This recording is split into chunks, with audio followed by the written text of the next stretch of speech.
Well, good morning, everybody, and welcome back to our daily devotions. Today is September the 2nd, 2024. I do have my coffee because I have to have my coffee.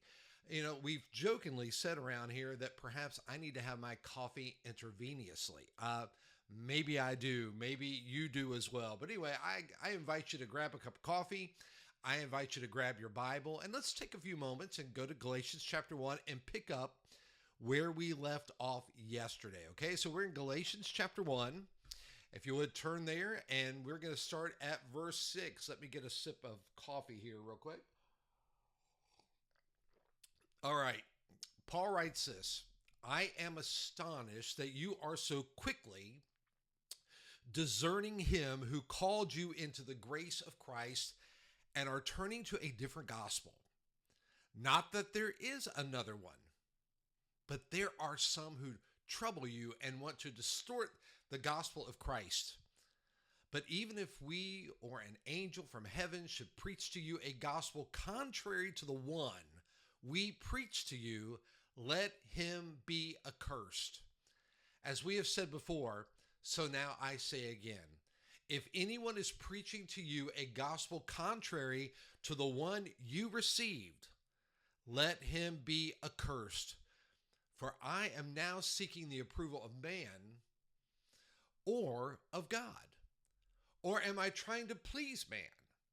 If I are still trying to please man, I would not be a servant of Christ.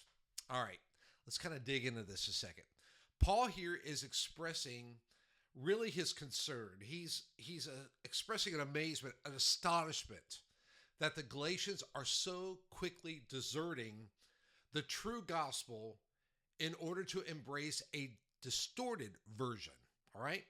And so Paul emphasizes that there is no other gospel beside the one that is rooted in the grace of Christ. And so this deviation is not just a minor error, but rather it's a significant turning away from God himself. Now, Paul uses some strong language here, no doubt about it, calling for anyone who preaches a contrary gospel, he says, to be accursed, you know? And that really does, that word right there, accursed, it really does highlight, it emphasizes the seriousness of this issue. So Paul warns against the influences of those who trouble the believers and distort the gospel of Jesus Christ. And he says this distortion, it often comes, and honestly, not back then, but even today, it often comes subtly, all right? Mixing truth and error, which makes it even more dangerous. Now, Paul is very clear here, very, very clear in what he's saying. He's saying the gospel of grace that you and I love, the gospel of grace, the gospel of Jesus Christ, it must not be compromised.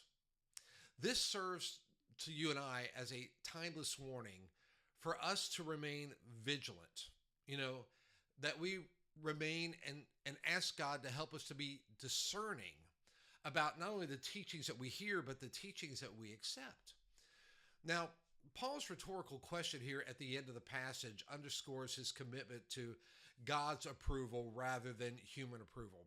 He makes it very clear to us here that his allegiance is to Jesus. His allegiance is to Christ alone. And what he's going to do is challenge the Galatians and us to examine our own motivations. Are we seeking to please people? I know what it's like to be a people pleaser. Sometimes I'll introduce myself. Hey, I'm Will. I'm a recovering people pleaser. I get that.